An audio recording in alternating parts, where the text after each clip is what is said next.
Welcome to the HR Happy Hour Work Break. You are here live with Trish and Steve. Hey, Steve Bose. Hey, Trish, how are you? I'm good. How are you? Pretty good, and you? Oh, good. I was up late. I drove to Ohio State, so I am sitting in a, here we'll show the fans. We're sitting in a motel room. That's classy.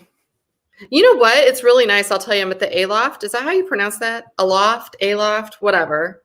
Anyway, it's a Marriott property. You're a Marriott kind of guy, aren't you? I love Marriott. I am a fan. I that's my preferred hotel brand of choice, and they have lots of sub brands, but I think as well. These hotels are really nice, I think. So very modern, very like industrial looking, but yeah, the kids are out in the lobby playing.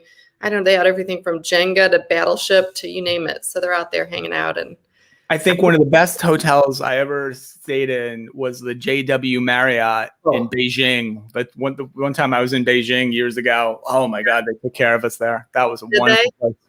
Oh yeah. You know what? I think I've never been to Beijing, but I've been at the JW Marriott, I think in Scottsdale. Okay. Yeah.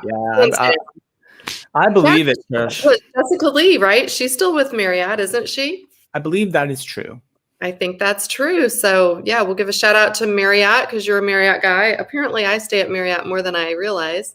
So anyway, so what's new? I have a couple things, Trish. I have an update for something we talked about either on Monday or last week. This was the hospital in Houston, big hospital chain, Houston Methodist, that had required their staff, about 26,000 staff. They had issued a mandate that all staff must be vaccinated, and they had a deadline of early June for that compliance. That's right. For anyone who didn't get vaccinated, who didn't have a medical reason or religious exemption, which they did give some, but if you didn't have either one of those exemptions, then you had to get vaccinated. Else you'd be put on probation and then fired. So that was the mandate. A bunch of the folks at that hospital sued, and this was what we talked about last time. They sued. They said that the employer can't do this. They can't mandate the vaccine and threaten to fire us. A federal judge throughout the lawsuit basically sided with the hospital management in saying that they actually could do that. Yeah. So a week later or so, about 153 employees, Trish, either quit or were fired. Either way, they're out. So the original lawsuit was the original group of people was about 175 people, right, who didn't want to get vaccinated. About 20-ish of them went ahead and did it after they were threatened with being fired. Sure. And then 150 now are out as well. So it looks like employers can mandate and get away with it. In fact, one other update from another company, Morgan Stanley, Trish, is like a lot of the banks and financial services companies are reopening offices and really trying hard to get people to come back. They are requiring COVID-19 vaccination and at least an attestation for anyone coming into their New York offices. That's all employees and visitors. So they are going to basically say, if you're not vaccinated, you can't come back to the office. And we know, Trish, some of these banks especially, there's going to be kind of two classes of employees, I think. People who come back to the office and people who don't or don't want to. That's going to be some fallout there. So anyway, those are my COVID-19 workplace back to work updates. Wow. No, I'm glad. Thanks for the update because I was curious how that hospital one was going to turn out. And, I struggle with, obviously we want to be able to make our own decisions, but as a business, right? If you're just looking at it as a business, you're allowed to set the work requirements to what they are and people can choose. It's a choice whether or not to abide. I don't think that's any different than other types of things, though. I know it's currently about COVID vaccines, but really it's any behavior that a company does or does not want you to do. Yeah. So yeah, it'll be interesting over the months to see who fights it. But I'm actually not surprised that a judge sided with the hospital because, again, working in healthcare years ago, I think that we just had to be required to do certain things before you could actually start on your first day there. And that was the flu shot. And I know it's similar, right? But yeah, we had to have a flu shot. If you didn't get a flu shot, you did not get to work, period. Yeah. The arguments that the folks who sued made were kind of weird. A couple of them, I read some of them that, they were saying, well, it's still an experimental vaccine, which isn't technically true. Right. It's been approved for emergency use. It just hasn't been fully authorized, but that's not experiment. That doesn't mean it's experimental. It's just a different Right. classification. And they had some Right. other kind of bizarre claims in there as well. So yeah, it's the whole return to work thing it's blowing up. In fact, it hasn't run yet, but we did a podcast we recorded with a couple of folks from EY. We Right. talked about this a little bit on the podcast about this whole idea of having kind of people who, it wasn't specifically about vaccines, but more about people who don't show up at the office very often versus people who do, and how organizations need to be careful that they don't actually truly create two classes of employees, with the notion being the folks who come into the office are, they're more engaged, they're more enthusiastic, they're going to get ahead, right? Versus the people who don't come in, right? That's going to be some difficult navigation. I think it is going to be difficult, Steve, but I also wonder, I'm a little bit on the side of like, we think it's going to be the people that go in are the ones who are going to benefit, but what if all of the things like you've been reading about are true, that people's productivity is higher at home working remote? What if you wind up having those two classes of employees and the ones at home begin really significantly killing it productivity wise compared to those that are coming in the office with multiple distractions and all that? So it could actually flip the other way too. I think it'll be interesting to see, is it really the ones in the office that benefit, or is it the ones at home that are actually proving to get more done?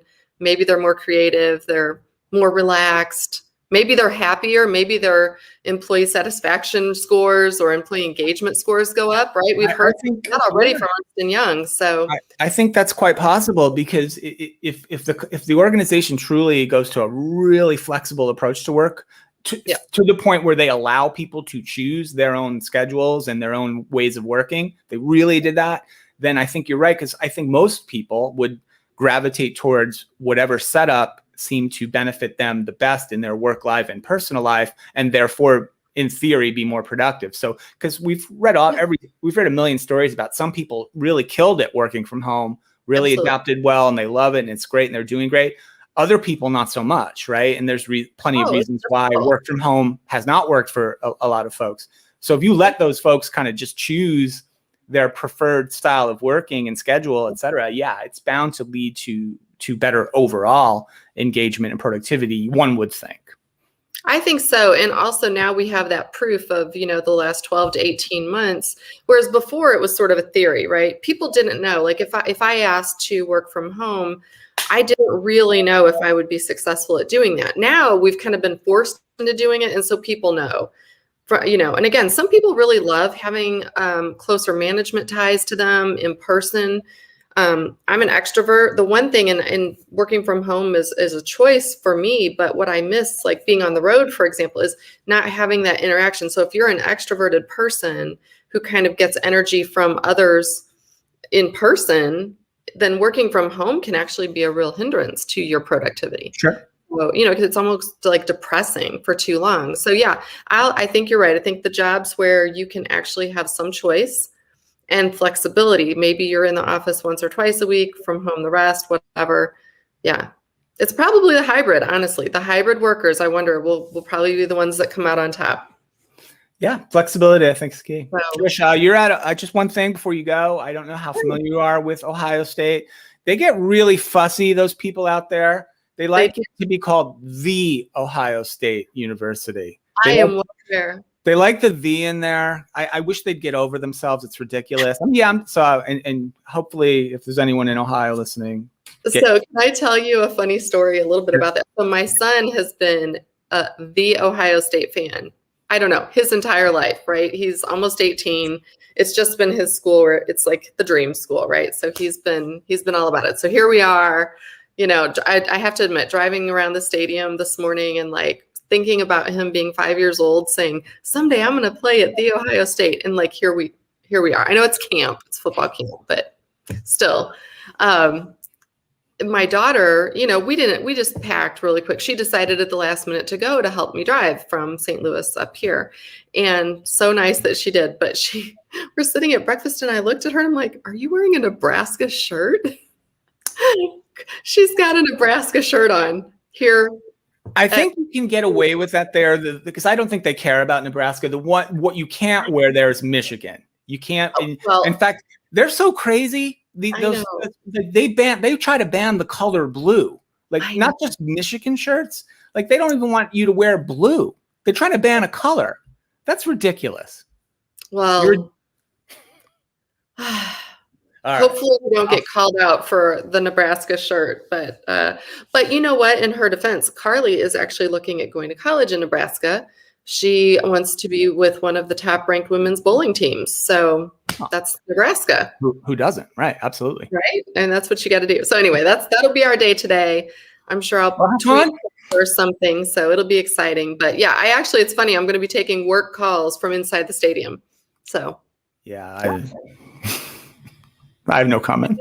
I know. Anyway, all right. Well, listen, everyone, thanks for hanging with us. Thanks for checking in. Hope you got a good work break. We will be back here on Thursday, tomorrow, for another work break. Right. It's Summer Fridays. I almost forgot. Summer Fridays. I know it's weird to say we're doing it on Thursday, but anyway, we'll be back tomorrow and I'll report in about how things went at the Ohio State. Have a good rest of your day, everyone.